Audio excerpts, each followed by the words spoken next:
আমেরিকার একটা কোম্পানি সারা পৃথিবীতে সার্ভেলেন্স করতে চায়।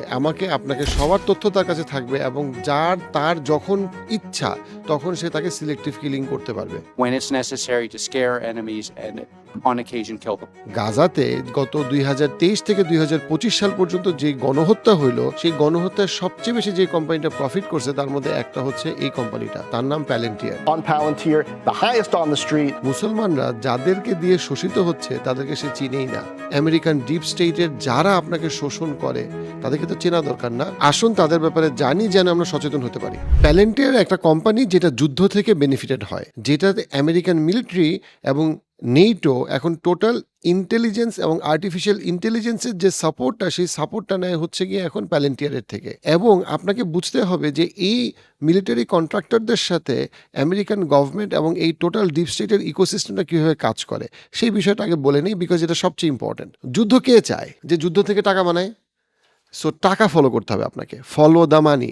আমরা আফগানিস্তানের দিকে তাকাই। আফগানিস্তানের যুদ্ধটা কে চাইছে সেটা বোঝা সবচেয়ে সহজ বুদ্ধি হলো আফগানিস্তানের যুদ্ধ থেকে সবচেয়ে বেশি পয়সা কে বানাইছে। আমরা যদি দেখি যে আমেরিকার যারা অথবা অস্ট্রেলিয়াতে অথবা ইউরোপে, আপনি দেখবেন যে অনেকে বলবে ওদের পাবলিক অফিসগুলা খুব ইনএফিশিয়েন্ট, স্লো, বাট আসলে না, তারা খুবই efficient. But they are efficient for the people যাদের জন্য তারা কাজ করে। তারা সাধারণ মানুষ না, তারা আসলে কারা? তারা হচ্ছে বড় বড় কর্পোরেশন। আমেরিকার বেশিরভাগ বা ইউরোপিয়ান ইনস্টিটিউটের কাজ হইল পাবলিকের থেকে টাকাটা নিবে, একটা প্রজেক্ট দেখাবে, প্রজেক্ট দেখে ওই টাকাটা সে ফানেল করবে কোথায়? কর্পোরেশনের কাছে। তারপরে ওই কর্পোরেশনরা ওই ডোনেট করবে কাদের কাছে? ওই পলিটিক্যাল পার্টিগুলোকে, যেন পলিটিক্যাল পার্টিগুলো আবার ক্ষমতায় থাকে। This is the ecosystem. এইটা লিগাল কিন্তু কমপ্লিটলি আনএথিক্যাল, এবং এইটাই হয়ে আসতেছে। এক্সাম্পল দেই, আফগানিস্তান হচ্ছে একটা প্রজেক্ট। এই প্রজেক্টের কাজটা কি?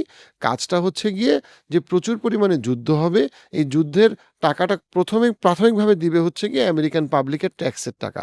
এই টাকাটা যাবে, কিন্তু এই টাকাটা আফগানিস্তানে যাওয়ার পরে আফগানিস্তানের স্কুল, আফগানিস্তানের যত যুদ্ধ বিমান লাগবে, কামান লাগবে, যা কিছু যুদ্ধ করার জন্য লাগবে, পুরা টাকাটা কাদের কাছে যাবে? আমেরিকান কন্ট্রাক্টরের কাছে। আমেরিকান বড় বড় company like this and this, আমরা এই কোম্পানিগুলা এই পুরা টাকাটা পাবে। বলা হয়ে থাকে আফগানিস্তানে আমেরিকা যদি এই $100 যে স্পেন্ড করছে, এটা হচ্ছে আমেরিকান পাবলিকের টাকা, জনগণের টাকা, আম জনতার টাকা, টম ডিক হ্যারির টাকা।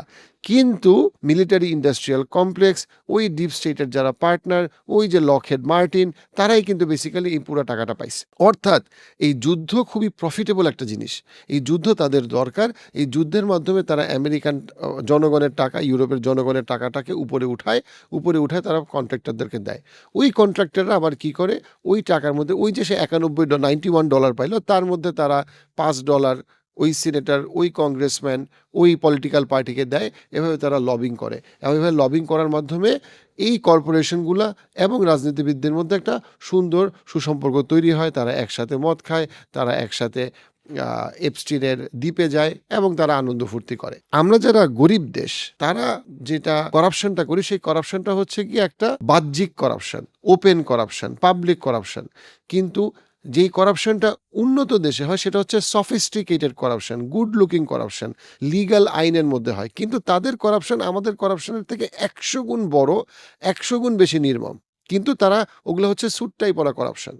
উন্নত দেশের করাপশন স্যুটটাই পরা করাপশন, আর আমাদের করাপশন হচ্ছে গিয়ে ওই গ্রামের চোরের করাপশন টাইপ। এখন আমরা আসি হচ্ছে গিয়ে প্যালেন্টিয়ারের কথা। প্যালেন্টিয়ার কি করলো? প্যালেন্টিয়ার হচ্ছে নতুন একটা কোম্পানি, যার সিইও হচ্ছে অ্যালেক্স কার্প, এবং যার একটা খুবই ইম্পর্টেন্ট মেম্বার হচ্ছে গিয়ে পিটার থিল। আমি একটু পরে এদের ইন্ডিভিজুয়াল ডিটেলসটা বলবো যে কেন তারা এত ইম্পর্টেন্ট এবং পাওয়ারফুল। প্যালেন্টিয়ার এবং নাম এবং লোগোটা কিন্তু খুবই ইম্পর্টেন্ট এটার ইনার মেসেজটা বোঝার জন্য। কারণ প্যালেন্টিয়ারের যে লোগোটা এবং যে নামটা, সেটা নেওয়া হয়েছে কোথা থেকে? লর্ড অফ দ্য রিংসের থেকে, যেইখানে এটার সিম্বলাইজ করে এমন একটা দূর থেকে সার্ভেলেন্স সিস্টেম, দূর থেকে এমন একটা কিছু যেটা সবাইকে দেখতে পায় এবং নিয়ন্ত্রণ করতে পারে। অর্থাৎ প্যালেন্টিয়ারের যে টার্গেটটা, সেই টার্গেটটা হচ্ছে কি তারা দূর থেকে সব কিছুকে নিয়ন্ত্রণ করবে এবং সে দেখবে। So its first of all এটা ইউএসের সার্ভেলেন্স দেন এটা একটা গ্লোবাল সার্ভেলেন্স, এবং আমেরিকার যত বেজ আছে সেখান থেকে সেটার সার্ভেলেন্স, এবং সে খালি দেখবে না, সেখান থেকে সে ম্যানুপুলেট করবে এবং সে কন্ট্রোল করবে। বাট তার আগে বলি প্যালেন্টিয়ার আসলে কি করে। প্যালেন্টিয়ার হচ্ছে পেন্টাগন সহ আমেরিকা এবং ইউরোপের যত মিলিটারি কন্ট্রাক্ট আছে তাদেরকে হাই টেক ইন্টেলিজেন্স সাপোর্ট দেয়, সো দ্যাট এখন যুদ্ধ অনেকটাই হয় প্রক্সি ওয়ার, এখন যুদ্ধ হয় ড্রোন দিয়ে।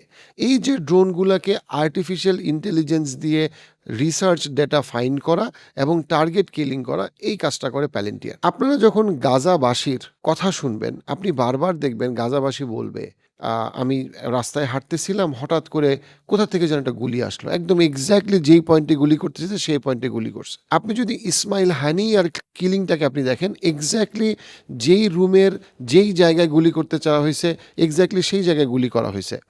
আমরা যদি ইরানের যে রিসেন্ট টার্গেট কিলিংটা হলো সেদিকে যদি আমরা খেয়াল করি, দেখবো এক্স্যাক্টলি যেখানে গুলি করতে চাইছে সেখানে গুলি করা হয়েছে, এবং তারা অনেক আগে থেকেই জানতো যে এইখানে এই লোকটা আছে। প্যালেস্টিনিয়ানদের আরেকজনের কথা থেকে আমরা বুঝতে পারি যে যেই লোকটা গাজাতে আজান দেয় মুয়াজ্জিন, সেই গুলি খায় পরবর্তীতে, অর্থাৎ একদম প্রিসাইজ টার্গেট কিলিং করতে পারে। এবং এই কাজগুলাই, এই টেকনোলজিগুলা, এই রিসার্চগুলা কারা করে? এই কাজগুলা করে প্যালেন্টিয়ার। গত বছরে সিলিকন ভ্যালি থেকে উঠে আসা যেই কোম্পানিগুলো আমেরিকাতে সবচেয়ে বেশি প্রফিট করছে তার মধ্যে একটা হচ্ছে প্যালেন্টিয়ার। এবং আমি আপনাকে বলতে পারি যে আজকে যেই লোকটা আমেরিকার প্যালেন্টিয়ার কোম্পানিতে ইনভেস্ট করবে সম্ভাবনা খুবই বেশি। ইটস ভেরি আনফর্চুনেট, এটা খুব নোংরা একটা বাস্তবতা, এবং ডেফিনেটলি আমি কাউকেই রেকমেন্ড করি না এরকম একটা আত্মঘাতী মানব বিধ্বংসী ইসলাম বিরোধী শক্তিকে কেউ টাকা দেখ। বাট আমি বলতেছি আপনি যদি প্রফিট মেকিংয়ের জায়গা থেকে চিন্তা করেন, আজকে যে ওইখানে $100 দিবে সম্ভাবনা খুবই বেশি যে 5-10 বছরের মধ্যে এটা $1000 হয়ে যাবে। কেন? কারণ আমেরিকার ইকোনমি যেই যুদ্ধে উপরে টাকা বানায়, এই কোম্পানিটা এখন তার ফোরফ্রন্টে আছে, যেই জন্য গত বছর সবচেয়ে ব্যবসায়িকভাবে সফলতম কোম্পানির একটা হচ্ছে প্যালেন্টিয়ার। প্যালেন্টিয়ারের যারা এক্স এমপ্লয়ি, যারা আগে কাজ করতো, তাদের অনেকে চাকরি ছেড়ে দিছে, কারণ তারা দেখতে পাইছে কীরকম অপরাধমূলক কাজ এখানে করা হয়, এবং তারা আসলে কাজ করছে। তাদেরকে যখন চাকরিতে নেওয়া হয় তাদেরকে বলা হয়েছিল জাস্ট একটা টেকনোলজিক্যাল কোম্পানি, বাট পরে তারা দেখতে পাইছে যে এখানে আসলে অন্যরকম কিছু কাজ করা হয়, অন্যরকম অপারেশন, এবং অনেক ক্ষেত্রে নিরীহ মানুষদের শুধু সার্ভেলেন্স না, বরং তাদেরকে টার্গেট কিলিংয়ের ক্ষেত্রেও তাদের এই টেকনোলজিগুলোকে সরাসরি ব্যবহার করা হচ্ছে। Not only made by decisions of automated artificial intelligence systems, which is a problem, but more importantly, subject to decisions made by the people who are influencing these AI systems and creating them in order to fulfill an agenda. এবার আমি আসি প্যালেন্টিয়ারের প্রধান যে দুজন ব্যক্তি, Alex carp এবং Peter থিলকে নিয়ে। Alex carp এবং পিটার থিল ওনারা দুজন বন্ধু ছিল, ওনারা হার্ভার্ডে পড়াশোনা করছে। সেখান থেকে একটা ছোট team, Elon Musk, Peter Thiel, ওরা কিন্তু একসাথে পেপ্যাল তৈরি করছিল, পরে তারা পেপ্যাল থেকে বের হয়ে আসে। So you need to understand that আমরা যখন পিটার থিলকে নিয়ে কথা বলতেছি, পিটার থিল হচ্ছে গিয়ে আমেরিকার one of the most powerful billionaire এবং আমেরিকার সবচেয়ে মেধাবী টেক ইনভেস্টরদের একজন। ও সবচেয়ে মেধাবীদের একজন। প্যালেন্টিয়ারের যে সিও অ্যালেক্স কার্প, সে প্রথমে হার্ভার্ডে পড়ছে, তারপরে স্ট্যানফোর্ডে পড়ছে, তারপরে সে জার্মানিতে গিয়ে সে পিএইচডি করছে।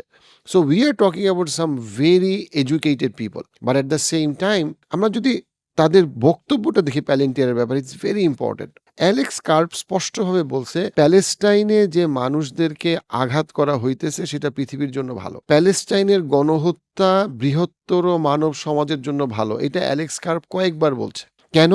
কারণ তার ভাষ্যমতে পৃথিবীর শাসন শুধুমাত্র আমেরিকার হাতে থাকা উচিত। তার বক্তব্য হচ্ছে 1950 থেকে 2000 সাল পর্যন্ত যখন আমেরিকা পৃথিবীতে বাইফার সবচেয়ে স্ট্রং মিলিটারি এবং ইকোনমিক পাওয়ার ছিল, এই 50 বছর ছিল পৃথিবীর জন্য সবচেয়ে সুন্দর সময়, সবচেয়ে উন্নত সময়। এবং সে মনে করে আমেরিকার যে মিলিটারি এবং ইকোনমিক সুপিরিয়রিটি, এইটা হচ্ছে পৃথিবীর জন্য সবচেয়ে বড় blessing. The obvious solution to war, the West having the strongest, most precise, deadly weapons possible, the primary way you minimize these deaths is you're so strong no one attacks you. And that's how you actually do it. সে Iraq ওয়ারকে justify করে, আফগানিস্তানের যুদ্ধকে justify করে। সে পৃথিবীতে মনে করে আমেরিকার আরও বেশি অ্যাগ্রেসিভলি যুদ্ধে যাওয়া উচিত। যে কেউ আমেরিকার ব্যাপারে সামান্যতম সমালোচনা করবে তাকে তাদের এরকম মিলিটারি সাপোর্ট নিয়ে তাদেরকে দাবায় রাখা উচিত। ওয়াই? বিকজ তার ভাষায় পুরা পৃথিবীতে America should be the one government that is controlling everything with one military might. চিন্তা করেন, মুসলমান হিসেবে এর থেকে বড় ভয়ঙ্কর চিন্তা কারো আছে? এই কথা কিন্তু ডোনাল্ড ট্রাম্পও কখনো বলে নাই, বা বলতে মানে অ্যাটলিস্ট সামনাসামনি বলে নাই, মনের মধ্যে যাই থাকুক। এই কথা কোনো দিন পুতিন বলে নাই, এই রাশিয়ার পুতিন বলে, এই কথা কোনো দিন শি জিনপিং বলে নাই। এই কথা সে বলতেছে, অলরেডি তার কোম্পানির ভ্যালুয়েশন 300 বিলিয়ন প্রকাশ্যে, এবং গোপনে সেটা আরও অনেক বেশি হইতে পারে। এবং আমেরিকার প্রচুর রিটায়ার্ড ডিফেন্সের বড় বড় রিটায়ার্ড জেনারেলরা প্যালেন্টিয়ার কোম্পানির অ্যাডভাইজার। সো ডিফেন্স কন্ট্রাক্ট সে সমানে পাচ্ছে, এবং সারা পৃথিবীতে আরও অনেক দেশ এখন তাদের কাছ থেকে ইন্টেলিজেন্স এবং সার্ভেলেন্স সাপোর্ট নিচ্ছে। কোরআনে সূরা বাকারার একেবারে শুরুর দিকে এদের কথা খুব ইন্টারেস্টিং ওয়েতে বলা হয়েছে। যদিও কোরআনের এই কনটেক্সটে মুনাফিকদেরকে বেশি আনা হয়েছে, বাট এই বৈশিষ্ট্যটা শুধু মুনাফিকদের মধ্যে লিমিটেড না, এদের মধ্যে। এবং কোরআনে আল্লাহ আয্যা ওয়া জাল বলতেছেন সূরা বাকারার 11 নম্বর আয়াত, ওয়া ইযা কিলা লাহুম লা তুফসিদু ফিল আরদ, যখন তাদেরকে বলা হয় যে তোমরা সমাজে বিশৃঙ্খলা তৈরি করো না, রক্তপাত করো না, অপরাধ বাড়ায়ো না, খারাপ কাজ করো না, তারা কি বলে? ক্বালু ইন্নামা নাহনু মুসলিহুন, মানে হচ্ছে তারা বলে যে না, আমরা তো আসলে পৃথিবীতে ভালো চাই, সংস্কার চাই, আমরা তো পৃথিবীকে সুন্দর করতে চাই, উন্নত করতে চাই, শান্তপূর্ণ করতে চাই। কিন্তু তারপরের আয়াতে আল্লাহ আয্যা ওয়া জাল বলতেছেন, আলা ইন্নাহুম হুমুল মুফসিদুনা ওয়ালাকিল্লা ইয়াশউরুন, আল্লাহ বলতেছেন সাবধান এদের ব্যাপারে, কারণ এরা সত্যিকার অর্থের বিশৃঙ্খলাকারী, এরা সত্যিকার অর্থের অপরাধী, এরা সমাজকে ধ্বংস করবে, ভেঙে ফেলবে, কিন্তু এটা তারা বুঝে না। এইখানে এই যে এটা তারা বুঝে না, এটা খুব ইম্পর্টেন্ট। এরা কিন্তু আসলেই অনেকে মনে করে যে তারা যে লিবারেল ডেমোক্রেসির কথা বলে, তারা যে হিউম্যান রাইটসের কথা বলে, এটা হচ্ছে আসলেই তারা মনে করে যে তাদের অ্যারোগেন্সের জন্য যে সারা পৃথিবীর এটাই দরকার। সে মনে করে চায়নারও এটা দরকার, সে মনে করে সৌদি আরবের এটা দরকার, সে মনে করে বাংলাদেশের এটা দরকার। এবং তারা তাদের যে অ্যারোগেন্সের জন্য তারা সত্য মিথ্যার পার্থক্য করতে পারে না। কিন্তু আমাদেরকে আল্লাহ আয্যা ওয়া জাল আমাদেরকে বলতেছেন সাবধান তাদের ব্যাপারে, এরাই বিশৃঙ্খলা তৈরি করবে, এদের ব্যাপারে তোমরা সাবধান থাকো। এবার আমি আসি পিটার থিলের কথায়। পিটার থিল আমেরিকার একজন টেক জায়েন্ট, বিলিয়নিয়ার, এবং সে খুবই পপুলার লোক। He is as powerful as Elon Musk, but intentionally সে নিজেকে গোপন রাখে। বাট পিটার থিলের খুব রিসেন্ট একটা কনসেপ্ট সে বারবার বলতেছে, the concept of anti Christ and the concept of Armageddon. Antichrist or Armageddon. You have the one world state of the Antichrist, or we're sleepwalking towards Armageddon. So আর্মাগেডনের কনসেপ্টটা হচ্ছে আমাদের ইসলামের মালহামার কনসেপ্টের মতো, যেটা বিশাল যুদ্ধ হবে, যেহেতু পৃথিবীর একটা অসম্ভব বড় সংখ্যক একটা মানুষ মারা যাবে। আর অ্যান্টিক্রাইস্ট বা আমরা দাজ্জাল এবং ইমাম মাহাদি এবং ঈসা আলাইহিস সালামের ঘটনা আমরা ইসলাম থেকে জানি। বাইবেলেও কিন্তু এরকম একটা বর্ণনা আছে, যদিও বাইবেলের বর্ণনা আর ইসলামের বর্ণনাটা ডিফারেন্ট। কিন্তু এখন পিটার থিলের মতো একটা টেক লেজেন্ড, সে তো কোনো ধর্ম প্রচারক না, সে কেন অ্যান্টিক্রাইস্টের এই ঘটনাতে সে বিশ্বাস করে? খুবই ইন্টারেস্টিং। এবং সে বাইবেল কোট করতেছে। A mild, moderate, stagnationist antichrist, right? That can't be how the story ends, right? I know there are different Bible verses I can give you, but I'll give you John 15:25, where Christ says, "They hated me without cause." If we interpret this as a ultimate causation verse, Netanyahu কিন্তু সবসময় গণহত্যা চালানোর আগে তার ধর্মগ্রন্থ coat করে, এবং সে বাইবেলও coat করে। You must remember what Amalek has done to you, says our Holy Bible. অর্থাৎ এখানে বুঝতে হবে, এখানে রিলিজনকে তারা সবসময় ব্যবহার করে তাদের অসৎ স্বার্থ হাসিল করার জন্য। আমাদের সুশীলরা অনেক সময় আমাদের বোঝানোর চেষ্টা করে যে যারা পৃথিবী নিয়ন্ত্রণ করে তারা কোনো ধর্মে বিশ্বাস করে না। এটা কমপ্লিটলি ভুল। বরং তারা এমন একটা ধর্মে বিশ্বাস করে যেই ধর্মকে তারা নিজেরাই তৈরি করছে, নিজেরাই বিকৃত করছে, এবং যেই ধর্মতে তারা নিজেরাই নবী আউলিয়া, এবং তারা পৃথিবীকে শাসন করতে চায়। দেখেন পিটার থিলের কথাটা, সে সারা জীবন কোনো ধার্মিক লোক ছিল না, কিন্তু এখন সে একটা ধর্মীয় অনুভূতিকে নিয়ে আসতেছে যে কেন আমেরিকা এবং জায়নিজমের সারা পৃথিবীকে নিয়ন্ত্রণ করা উচিত, এবং কেন প্যালেন্টিয়ারের আরও বেশি কাজ করা উচিত, কেন এটা তার ব্যবসার জন্য ভালো। অর্থাৎ তার ধর্মবোধে সে নিজেই নবী। পিটার থিলের বক্তব্যটা হচ্ছে, পিটার থিল বলতে চাচ্ছে যে পৃথিবীতে অনেক ভালো কাজ হয় নাই, অনেক ভালো কিছু হয় নাই, অনেক টেক রেভলিউশন হয় নাই। এর কারণটা হইল যে মানুষ আর্মাগেডনকে বা একটা বিশাল মহাযুদ্ধকে ভয় পাইছে। এই ভয়ে সে বেসিক্যালি টেকনোলজিক্যাল ডেভেলপমেন্টকে সে থামায় রাখছে, এবং সে উদাহরণ দিয়ে সে বলতেছে যে নিউক্লিয়ার পাওয়ার, এই যে আমেরিকা এবং রাশিয়া একসময় কন্টিনিউয়াসলি অনেক পরিমাণে নিউক্লিয়ার ওয়ারহেড তৈরি করছে। 5000-এর বেশি নিউক্লিয়ার ওয়ারহেড আমেরিকা এবং রাশিয়ার কাছে ইন্ডিভিজুয়ালি আছে। যে 10,000-এর বেশি নিউক্লিয়ার ওয়ারহেড যদি কখনো পৃথিবীতে ছোড়া হয়, তাহলে পৃথিবী ধ্বংস হয়ে যাবে। এখন পিটার থিলের কথা হচ্ছে, এই যেই আমেরিকা এবং রাশিয়া যে নিউক্লিয়ারের এই ওয়ারহেড বা নিউক্লিয়ার প্যারিটিতে গেল, যে তারা যুদ্ধে যাবে না, এই জিনিসটা তার বক্তব্য হচ্ছে জিনিসটা ঠিক হয় নাই। তার কথা কি, আমেরিকার কখনোই নিউক্লিয়ার পাওয়ার থেকে সরে আসা উচিত ছিল না। যদি আমেরিকা আরও নিউক্লিয়ার পাওয়ার পারসিউ করতো, আজকে সারা পৃথিবীর এনার্জি নিউক্লিয়ার থেকে আসতো। এবং আমেরিকার উচিত ছিল যে কোনো মূল্যে রাশিয়াকে ডিফিট করা, যে কোনো যুদ্ধে রাশিয়াকে ডিফিট করা, যে কাউকে ডিফিট করা। এবং অর্থাৎ তার বক্তব্যটা হচ্ছে America should lead every technological, economic এবং মিলিটারি এন্ডেভার। তাতে কি হবে, আমেরিকার জন্য ভালো হবে এবং সারা পৃথিবীর জন্য ভালো হবে। আমেরিকা 1980-90-এর দিকে একটা ওয়ার্ল্ড অর্ডার নিয়ে আসছিল, এখন 2025-এ তারা আরো নতুন একটা নিউ অর্ডার নিয়ে আসতেছে, যেখানে তারা আরো এক্সপ্লিসিটলি সারা পৃথিবীতে সার্ভেলেন্স ছড়াইতে চায়, সারা পৃথিবীকে তারা তাদের সফট এবং হার্ড পাওয়ারের নিয়ন্ত্রণে আনতে চায়। ইনডাইরেক্টলি তারা কিন্তু সারা পৃথিবীকে নিয়ন্ত্রণ করার জন্য একটা নিউ ওয়ার্ল্ড অর্ডারের কথাই বলছে।